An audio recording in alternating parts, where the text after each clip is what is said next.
Yo, yo, yo, yo! What up, YouTube? What up, friends and fam? How are you? How are you? I just remembered the conversation I had with a friend of mine yesterday. I ain't gonna say no names, not gonna put somebody on the spot like that, even though the other friend wouldn't really care, I don't think. But it's not necessary. So anyways, I want to go over how the smartest way to relocate somewhere with no money or very little. Like, obviously you need a little bit of money. Like, I'm not gonna sit here and lie to you and say like, oh yeah, you need no money. You could do it that way, you really could. By the way, I'm about to teach you, but you gotta be mentally strong and like on your game with that type of shit. Like me personally, I could do it. I could do it living any city, well, at least moving to any city with no money. After that, you know, I would start a business, but that's besides the point. Let's get right into it, what this video is all about. Alright, so here what it is. It's sober living. This is what the video is about, sober living. What's a sober house? If you have no idea what a sober house is, I am a decent person to ask what a sober house is because I have been to, I believe, 5 or 6 of them, you know, throughout my adult life. Here we go. Customer is calling me. So I had to put that on mute real quick. I would put it on airplane mode, but fuck, man. What time is it? Customers are calling me before 7? What the fuck is wrong with people, man? Don't people know, like, don't call me before 7 if any emergency. But anyways, let's stay focused. So what's a sober house?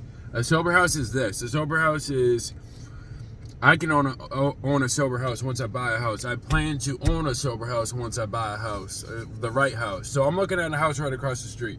I've stayed at a house right across the street. I'll even flip like this one. So I've stayed at a house like this size before in California.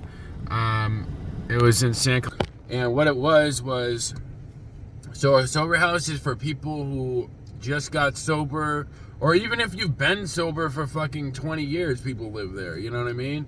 It's all about, like, the sober house is structured like this. So the top priority of a sober house is to stay sober. And that doesn't mean you can't take any prescription drugs or anything like that. It means that any prescription drug you do take, you have to have a prescription for it to show your house manager. You know what I mean? So sober houses, top rule, top priority, staying sober. Sober houses, 9 times out of 10, they have requirements about how many meetings you make per week, which is an AA meeting or an NA meeting. To me, it's the same thing, but people get caught up on like, oh, Narcotics Anonymous versus Alcoholics Anonymous. So there is required meetings you have to go to, and they're usually later at night, like at 8 o'clock or 7 o'clock. But there are earlier meetings too. It all depends on what sober house you go to and the job that you have. Because you get to a sober house, they want you to stay sober. They want you to go to X amount of meetings. They want you to get a job, and that's pretty much what it is. And the thing is that's cool about it, it's cheaper than just renting an apartment. It's cheaper than just renting a hotel or a temporary place or an Airbnb. Way fucking cheaper. Especially like in a place like Massachusetts. Like, if you're looking to relocate to Massachusetts to make money like I am, your best bet would be to start with a sober house. Like, take all that humble shit, throw it out the fucking, put it in the forefront, stay very humble. Because you got to realize something, this sober house thing, it's a really good thing, you know what I mean? It's a really fucking good thing. Another thing I will mention, most sober houses, like 95 out of 100, you have a roommate.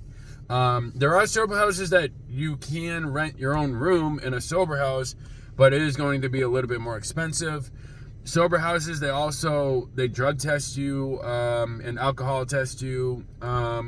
Like I said, every sober house is different. Like, when you first get there, they might do it every 3 days or whatever. But, like, as you get going, they might do it every week or something. Or, you know, if you're there for long enough, they don't really even drug test you until they think, like, really something's up. And then also I've heard about sober houses that don't drug test you at all, except like the first day you get there. And then they'll drug test you again only if they find out that you're using or they think you're using. So that's pretty much what it is, what a sober house is, those rules. I'm sure there's more rules that I'm not thinking about. But, oh yeah, curfew. There's usually a curfew at a sober house. Some sober houses don't have a curfew. Also, a sober house, like, say if you want to stay out for like a night or 2 nights and go somewhere, you have to get permission from your sober house manager. All depends on your situation. Also, this is a big part. In order to like get into a sober house, you have to admit you're an alcoholic. You know what I mean? Or you admit you're a drug addict. Whatever you want to admit, it's a lie to get you in there if you're not a drug addict. So, you know, so I'll give the example for this. So when I went to treatment in California one time, back in 2016 or something, back when 2016 or 2015, because I was slipping up. I was drinking, you know, a little bit. I was, you know, drinking almost, 4 times a week type shit. I was popping Adderall, getting a prescription. I wasn't really abusing the Adderall, 20 milligrams a day, but the Adderall for me doesn't sit well, at all. Fucking went crazy, dude. Like, not crazy, but like, yeah, pretty much. Like, I was very antisocial, very fucking depressed. Yeah, like, I wanted to really move and work, so that's the reason why I kept taking it, because it gave me like energy to go work, which is fucked. But it's like not necessary. Like, if you're ever at a point where you have to take Adderall to go work every day, like, you got to change your job, man. You know what I mean? That's the way I look at it. Like, you're miserable. You know what I mean? Like, what the fuck? Anyways, so I got slipped up with the Adderall, got slipped up with drinking 4 times a week or whatever it was, smoking cigarettes, you know what I'm saying? I didn't quit back then, but anyways, so then I found out about my friend James, who also is in recovery now, and that was the same year he got sober. And what he did was go down to Florida and get sober. Then I'm like, hey, how did you afford all that, blah, blah, blah, like, how much does it cost, because I want to do something similar. And he's like, oh, insurance pays for it. I'm like, oh, no way, like, insurance pays for it. So there is a route you can get your insurance to pay for everything, including the sober house for the most part. But that route is very, like, intensive. Like, it's like you have to go to rehab, and you have to go to rehab for 30 days. But then you have to get out and go to the sober house, but then you have to go to IOP, which is intensive outcare patient or whatever like that. And that IOP is no joke. It's like 3 hours a day or some shit like that, or 2 hours a day, I forget. But anyways, that's how I went to California, and lived out there in the sober house. And I have a fucking blast out there, I'm not even gonna lie. Because at the time I had money saved up, because I just got done with the gardening season, and then I was working for Lorcan in Boston, so I had a bunch of money saved up. I had like 15 racks saved up just in the bank chilling. So I was just chilling at rehab, you know what I mean? Flirting with girls, getting to know fucking friends, you know what I mean? Like, I was just having a good time in California. That was my first time out there in California, and I'm glad it was, man. It was my first time out there in California. You know, I was fucking clean and sober, on top of the world, you know what I mean? In great shape. Like, it was great. It was a great time the whole time. But anyways, I wanted to mention that because I had to lie in order to get my insurance to pay for it, because in order to go to like a rehab, you have to like actually need, like, a rehab that insurance will pay for, you actually need medication to like withdraw from, or else you'll die. So you have to pretend you're at that point. So I told him like I was drinking like 20 beers a day, so I needed to go to detox so my insurance would pay for it, blah blah blah. But if you're just staying at a sober house, like for my friend who wants to come up here in Massachusetts, I'm like, you can just come up here, we can find you a sober house, you're just gonna talk to the manager, make sure they have a bed, and then from there it's just like you tell them that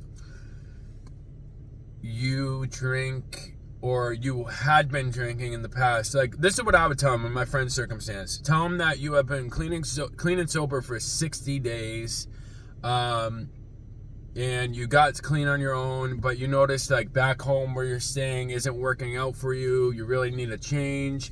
Your cousin Kenny has a place up here as far as work goes. He has a work job for you, and then you're like, you know, you want to get a part-time job doing this and part-time job doing that, and you want to support the family and get up here ASAP.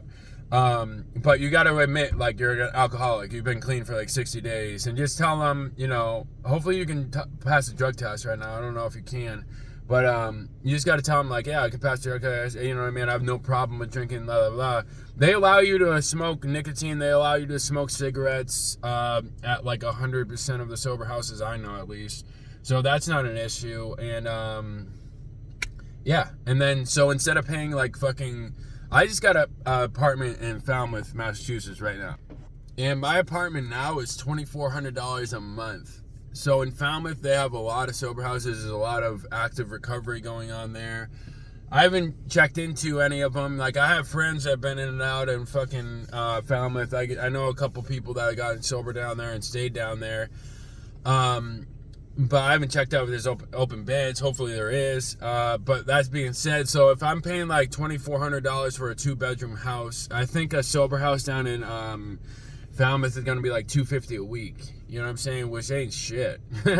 It's not shit. Like, for the amount of money you're going to make. And here's the thing too, with sober houses, you do not have to put down first, last security. You don't have to put down fucking $750. You just have to get there. Even there's a lot of sober houses that do this. If you connect with the manager or connect with the owner, they let you stay there until you get a job. So then you'll always owe them the rent. You know what I mean? Like, a lot of places, they do that because they see you're hungry, they see you're passionate, they see you're gonna make it. Like in my friend's circumstance, like, yeah, they would probably let you stay there for free for the first week or two, as long as you say the right shit on the phone. And you connect, you know what I mean? They just want to hear that connection. They want to hear you're hungry for success, for recovery. You're gonna be a good influence to the house. Because everybody loves a turnaround story, especially in the recovery family. You know what I mean? You got your haters everywhere you go, but you know, there's a lot of love going on in these meetings. I still have a lot of friends that I've met in the meetings that I still stay in touch with today. You know what I mean? They're good people for the most part. You know, you'll get your connivers and your manipulators. So I strongly advise. I never listened to this one, but I strongly advise never hooking up with somebody that you meet at a meeting. Like, don't do it. Like, don't do it. Like, it's tempting as fuck and it's easy as fuck, but there's a reason why it's so tempting, and there's a reason why it's so easy, because it's just not meant to be. That's the way I look at it anyway. I mean, I know people that met at meetings and they get married too, so, I mean, it's just not my cup of tea. I'm not going to meet you at a meeting and fucking go get married. Dated a girl that I met at a meeting for a while, and that was horrible. It was horrendous. It was a horrendous relationship. It really was. I loved her as like a sister, as a friend, but not like that. You know what I mean? Like, I can't do it. I can't do it. I just love Rachel, and that's it. So with that, like, comment, share, and subscribe. Hope you got something out of the video. Hopefully you know what a sober house is like now, and hopefully you come up to Massachusetts and get this bread, because it's in abundance up here. Let's go.